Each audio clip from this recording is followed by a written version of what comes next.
OG cinema block buster hit talk తోని ముందుకు దూసుకెళ్తుంది. నిన్న ప్రీమియర్స్ పడ్డాయి. ఈరోజు ఫస్ట్ షో, అదే విధంగా సెకండ్ షో అండ్ తర్వాత ఇంకో షో. ఏ షోకి చూసినా కూడా ఒకటే టాక్, సినిమా హిట్, బొమ్మ హిట్ పడింది.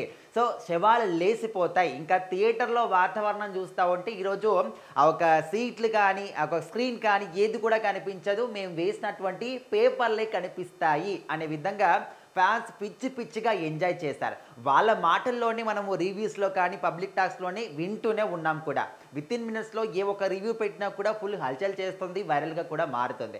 సో మరి ఇంత మంచి హిట్ ఇచ్చినటువంటి సుజిత్ గారు, ఇందులో యాక్ట్ చేసినటువంటి మన పవన్ కళ్యాణ్ గారు, ఇంకా నటీనటులు కానీ ఏ విధంగా రెమ్యునరేషన్ తీసుకున్నారు అనే విధంగా కూడా ఇప్పుడు ఇంకొక టాక్ కూడా నడుస్తుంది. సో మరి పవన్ కళ్యాణ్ గారు అప్పట్లో అండ్ అందరూ కూడా రాజకీయాల్లోకి వచ్చాడు, దోచుకోవడానికి వచ్చేట్లా రకరకాలుగా అన్నారు.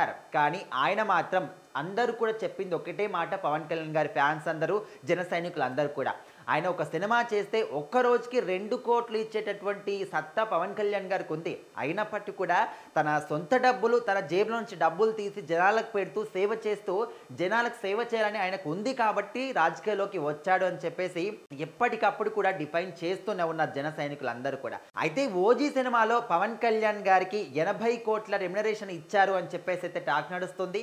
అదేవిధంగా డైరెక్టర్ సుజిత్ గారికి 8 కోట్లు, ఇమ్రాన్ హష్మీ గారికి అంటే విలన్గా చేసిన ఆయనకి 5 కోట్లు ఇచ్చారని చెప్పేసి, ప్రియాంక అరుల్ మోహన్కి 2 కోట్లు, అదేవిధంగా మ్యూజిక్ డైరెక్టర్ తమన్ గారికి 5 కోట్లు ఇచ్చారని అయితే తెలుస్తుంది. సో ఈ సినిమా ఈ విధంగా అంటే ఎంత ఖర్చు అయింది, వీళ్ళకి ఎంత రెమ్యునరేషన్ ఇచ్చాము, ఇదంతా కూడా ఇప్పుడు అందరు మర్చిపోతారు.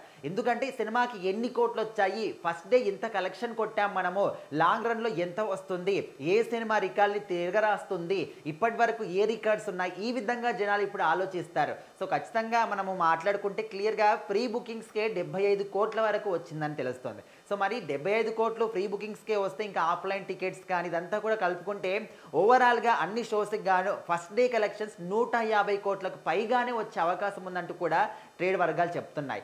ఏదేమైనప్పటికీ పవన్ కళ్యాణ్ గారి కెరీర్లోనే ది బిగ్గెస్ట్ సినిమా అంటే ఇదే ఒక మైల్ రాయిగా నిలవబోతుంది తెలుగు సినిమా ఇండస్ట్రీలో కూడా అంటూ కూడా ఫ్యాన్స్ మాట్లాడుకుంటున్నారు.